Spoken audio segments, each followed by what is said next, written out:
Et pour évoquer ce plan de sortie que nous venons d'aborder, nous sommes en plateau avec Jonas Moulenda, président du Parti PUR pour l'unité et la régénération au Gabon. Bonsoir, merci d'être avec nous. Bonsoir madame. Mais d'abord, avant de revenir justement sur cette actualité, on va parler d'une autre actualité qui a eu lieu le lundi 9 décembre et ce communiqué publié par le ministre de la Justice, Paul-Marie Goudjou. Dans ce communiqué, il vise en substance les activistes gabonais qui sont à l'étranger et qui injureraient et diffameraient les autorités du pays. Vous me disiez vous-même avoir été visé. Qu'est-ce que vous encourez? Qu'est-ce que vous comptez faire? Nous avons, comme vous, découvert ce communiqué. Nous n'avons pas été surpris parce que le Gabon est en train de basculer dans une dictature militaire féroce. Et ce qui est arrivé, en fait, c'est du chantage. Nous n'allons pas reculer. Monsieur Oligui Nguema, qui est président de la transition, il oublie qu'il nous incitait, c'est lui qui nous donnait des informations pour cogner fortement sur Ali. Et c'est le retour de la manivelle. Donc il faut qu'il assume. Et quand on prend la décision d'être président pour gérer un pays, il faut qu'on soit suffisamment fort pour supporter les coups.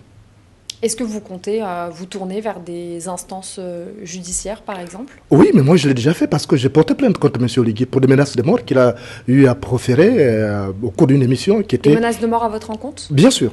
En France, pendant mon émission, il est venu proférer des menaces de mort. Ça a été enregistré et puis j'ai déposé toutes les preuves. La gendarmerie française a été saisie et ça a été vérifié. C'est bel et bien M. Oligui. Et je crois que même ce communiqué participe d'un jeu de contre-feu. C'est tout. Ça traduit pour vous une dérive autoritaire, c'est ce que vous semblez dire? Dérive autoritaire et surtout aussi une panique de son côté. Parce que nous expliquons, plus que la presse au Gabon est bâillonnée, ce sont les réseaux sociaux qui sont notre dernier recours pour dire la vérité aux Gabonais. Et les Gabonais ont fini par déchanter. Ceux qui avaient acclamé à se rompre les phalanges ce coup d'État découvrent que le CTRI, c'est un miroir aux alouettes. Et par ailleurs, il y a cette volonté du président de la transition, Brice Clotaire Oligui Nguema, de retourner à un ordre démocratique. On va retourner à l'actualité. Vous avez décrié, même condamné en novembre dernier, le référendum constitutionnel. Aujourd'hui, qu'est-ce que vous pensez de l'installation de la Commission nationale pour l'élaboration de l'avant-projet, par exemple, du code électoral? Est-ce qu'on peut dire que c'est un pas sincère vers la fin de la transition militaire? Écoutez, le Gabon, c'est un échassier qui avance à reculons. En 90, tout le monde a opté pour la démocratie. Et la démocratie est arrivée avec tout ce qu'il y a eu comme dégâts.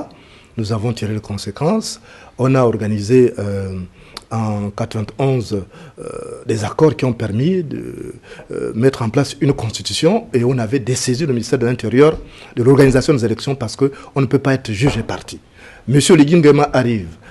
Dans ses visées de maintenir le pouvoir, il reconfie au ministère de l'Intérieur l'organisation des élections. Donc c'est un processus électoral mal amanché. Il n'y a rien à attendre de ça. Tout est acquis à la cause de M. Oligui pour qu'il se maintienne. Et la preuve, c'est qu'il a même peur des adversaires. Donc tout est taillé sur mesure. Pour autant, le oui l'a emporté. Est-ce que finalement, on n'arrive pas Le oui l'a emporté. Vous savez, les vrais résultats à tenir compte, ce sont les résultats de France. Il a été battu à plate couture. Et même au Gabon, vous avez remarqué un fort taux d'abstention. Et évidemment, le ministère de l'Intérieur, qui est habitué à trépatouiller les élections, a fait son travail. Mais ce résultat ne reflète pas la réalité du terrain. Certains, comme la plateforme Ensemble pour le Gabon, dénoncent une tentative de contrôle du processus électoral par le général Oligui Nguema. Est-ce que vous partagez cette inquiétude ou est-ce que vous avez une lecture différente? J'ai partagé cette lecture. De toute façon, M. Oligui Nguema ne fait rien pour que ça ne soit pas son avantage. Tout est taillé sur mesure.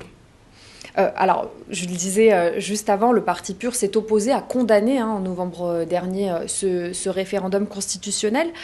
Aujourd'hui, quelle place votre parti entend occuper dans ce processus de transition, dans les échéances électorales qu'on va détailler juste après en 2025? Nous n'attendons pas occuper un poste. Vous savez, PUR n'est pas composé de petits lapins faméliques à la recherche de la carotte.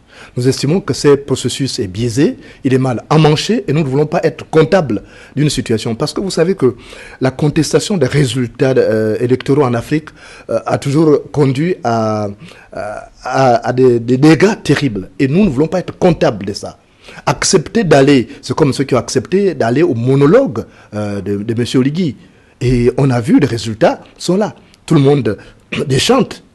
Donc nous ne pouvons pas jouer un rôle de cautionner le désordre que M. Oligui est en train de préparer avec ses amis. Et vous avez vu que le CTRI n'a jusque-là que restaurer les privilèges des personnes qui ont conduit le Gabon dans les abysses. Vous avez des propositions concrètes pour apaiser justement pour garantir du moins une transition apaisée?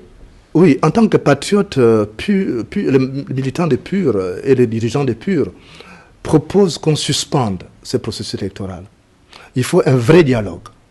Un dialogue qui va réunir les forces vives de la nation avec des personnes qui ont un peu plus de recul. Parce que vous constatez que les militaires se lancent dans une folie, l'ivresse du pouvoir ne leur donne pas ces reculs nécessaires. Parce que le Gabon aujourd'hui est au bord de l'implosion, il faut qu'on vous dise la vérité. Or, si nous partons à ces élections, je crains qu'elles ressemblent à celles de 93. Qu'il y ait encore des soulèvements, et on connaît la bestialité des militaires, ils vont encore tuer les Gabonais comme en 2016, 2009. Et je crois qu'il faut faire l'économie des fragiles vies des Gabonais en assainissant le cadre électoral, en revisitant les fondamentaux de la République pour qu'on mette des bases d'une élection acceptable, les règles acceptables par tous. C'est la clé vers un processus électoral transparent et inclusif. Bien sûr, madame. C'est l'un des mécanismes. Vous parliez justement de dialogue national. Quel autre mécanisme on peut s'attendre? On est quand même à moins d'un an de ce processus électoral. On a moins d'un an, on n'est même pas moins d'un an. On est à 2 mois parce que M. Oligui veut anticiper la présidentielle pour février. J'ai des informations dans ce sens. C'est pourquoi il a dit, la fameuse commission qui est chargée de faire le toilettage, madame, vous pensez qu'en 15 jours, on va réussir à faire le toilettage d'un fichier électoral?